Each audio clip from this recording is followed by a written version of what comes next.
dihormati dan insya Allah dimuliakan, anak-anakku yang solih-solihah insya Allah. Ya, pagi hari ini kita semua merayakan satu langkah penting dalam perjalanan belajar kalian semua. Pada hari ini kalian mungkin terakhir kali menutup pintu SD, ya, menutup pintu pendidikan dasar.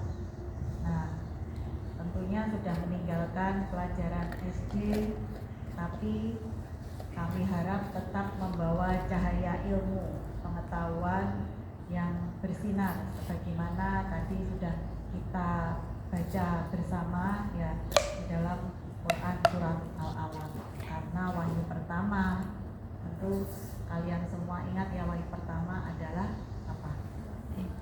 Iqra, bacalah. Jangan pernah meninggalkan Iqra ya, dimanapun, kapanpun ya, sampai usia berapapun, walaupun sudah lansia, nanti sudah sepuh ya, tetap jangan meninggalkan Iqra. Iqra tidak sekedar membaca tidak sekedar Al-Quran. Nah, di sekolah Quran dan Sains ini memang konsepnya adalah Quran sebagai fondasi berpikir, karena sains ada di dalam Al-Quran. Jadi keliru bila memisahkan antara Quran dan sains. Ibarat kata semua yang sains belum tentu Quran, semua yang Quran belum tentu tidak. Ya, karena sains terkandung di dalam Al-Quran. Nah, Al-Quran ini harus kita, nilai-nilainya harus kita miliki bersama, supaya ilmu dari manapun, entah itu dari barat, dari timur, fondasinya jelas Al-Quran. Karena itulah Islamic worldview, artinya siapapun yang pegang ilmu ya, itu akan bertindak ya, berperilaku sebagaimana syariat, tidak menyimpang, tidak menormalisasi hal-hal yang dilarang oleh agama. Betapa banyak kita saksikan ya sekarang ini ya,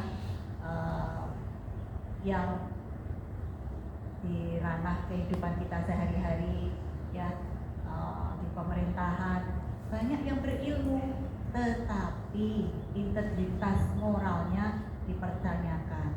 Jadi problem Indonesia ini ya, karena ini berhubungan dengan cita-cita Indonesia Emas 2045 yang insya Allah nanti diisi oleh generasi anak-anak kita semua, maka jangan sampai cita-cita yang sudah disepakati bersama oleh pemerintah ini tidak menjadi Indonesia Cemas 2045 ya. Nah, Indonesia Emas ini Bapak Ibu harus jaga baik-baik, betul-betul dari lingkungan Bapak Ibu sendiri, mulai dari diri kita sendiri ya, sebagai contoh perilaku yang baik, teladan yang baik bagi anak-anak dan lingkungan kita. Jadi kita harus disiplin pada diri sendiri. Disiplinnya sudah dilatih dengan sholat 5 waktu ya, itu sebagai bentuk kedisiplinan. Diejawantahkan dengan perilaku keseharian, tidak sekedar zikir, kemudian ngaji, tapi ada sampah di depan mata tidak peduli, ada tetangga kanan kiri susah tidak peduli. Yang penting saya sendiri bisa bisa umroh, bisa haji dan sebagainya tanpa ada kesadaran moral. Nah, itu berarti ada kekurangan integritas.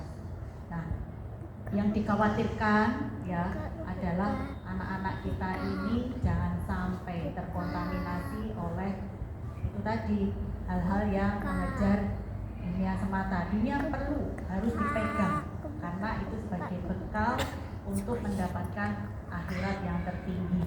Kalian tidak akan jadi orang yang kompeten, dipercaya ya, memegang amanah yang besar bila keseharian Anda semua sejak kecil, sejak sekarang itu tidak disiplin, tidak bekerja keras, tidak sungguh-sungguh. Maka ya, saya pesankan dengan sungguh-sungguh pada para santri-santriwati ya, keraslah pada Anda sendiri sejak sekarang.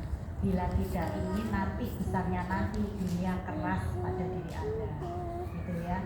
Nah, cerita-cerita Nabi yang terkandung di dalam Al-Quran, juga cerita-cerita yang lain, itu adalah tafsir sederhana ayat-ayat alam yang harusnya menumbuhkan rasa ingin tahu dan berpikir, ya selalu berpikir ya pada diri kita semua.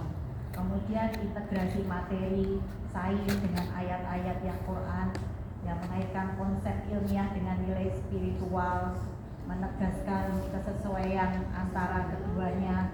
Itu tidak sekedar kita ketahui ya, tapi harusnya kita amalkan dan kita yakini. Misal dalam perilaku sehari-hari, kita tahu lampu lalu lintas sederhananya ya, merah kuning hijau, tahu artinya, tapi berapa banyak yang kita lihat sendiri ya hari-hari. Ibu-ibu yang berhijab lebar, bahkan bapak-bapak yang bercelana pendek, saya langsung mengarah pada diri kita sendiri ya, sesama orang yang insya Allah yang mukmin dan muslim, itu melanggar lampu. Jadi ya, lampu merah tetap dilanggar, lampu hijau mungkin malah pelan-pelan mengganggu pengendara di belakangnya yang mungkin buru-buru.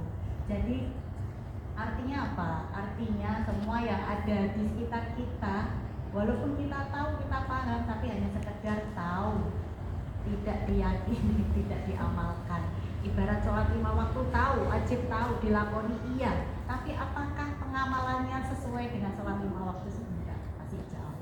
Dan itu PR bagi kita semua ya, terutama adik-adik ini ya, tolong bersungguh-sungguhlah dalam setiap ya perilaku, dalam setiap lisan yang terucap ya, karena itu semua ada hisabnya ya. Jangan lelah dalam menuntut ilmu, apalagi pembelajaran sekarang untuk dari kementerian ya, itu adalah pembelajaran karakter di sini adalah deep learning dan sekolah yang humanis. Itu yang saya cek tadi sebelum kesini untuk 2026 dan seterusnya.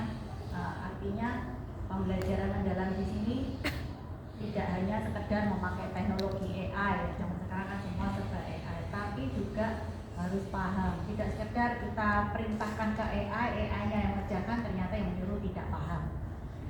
Akhirnya kita semua yang tidak paham ini bisa terganti oleh AI. Kemudian yang berikutnya, sekali lagi mohon tidak melupakan bahwa Quran dan sains itu merupakan satu kesatuan yang tak terpisahkan. Keduanya melengkapi dalam mengungkap rahasia dan kebijaksanaan Allah atas ciptaannya.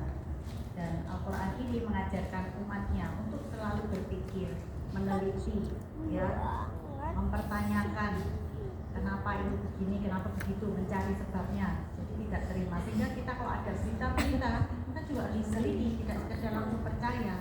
Ya, apalagi kalau yang memberitakan adalah orang yang tidak terpercaya. Nah, sekali lagi sampai tahun ini, tahun 2026 masih banyak yang memisahkan ya antara pembelajaran sains mungkin dengan Al-Quran. Nah, kenapa kok masih ada suara-suara seperti itu? Karena ya kami sadar banyak yang belum paham, mau dia orang Islam sendiri ya tidak paham tentang Islamic worldview tadi, tidak paham tentang bahwa pengetahuan ini sumbernya hanyalah dari Allah semata. Maka bila kita semakin mempelajari, harusnya kita semakin mendekat pada Rohnya. Kalau kita semakin belajar, kita semakin jauh, berarti harusnya dipertanyakan apakah yang kita pelajari ini benar atau belum. Dengan mengembalikan harapan kami, dengan mengembalikan pandangan dunia Islam yang mengakui keterpaduan antara wahyu dan eksplorasi ilmiah, kita berharap bahwa sekali lagi Quran dan sains ini ada sesuatu yang memperkuat, tidak saling melemahkan karena ketidakpahaman. Akhir kata, bila saat hasil baik tidak dihargai dan kesalahan tidak diberi sanksi, maka yang benar dikriminalisasi dan perilaku menyimpang dinormalisasi. Tidak ada kepercayaan tanpa integritas. Membangun integritas butuh kerja keras, bukan jalan pintas. Demikian, Mohon maaf bila banyak salah kata dan perkenannya. Wallahu muwaffiq ila aqwamit thoriq.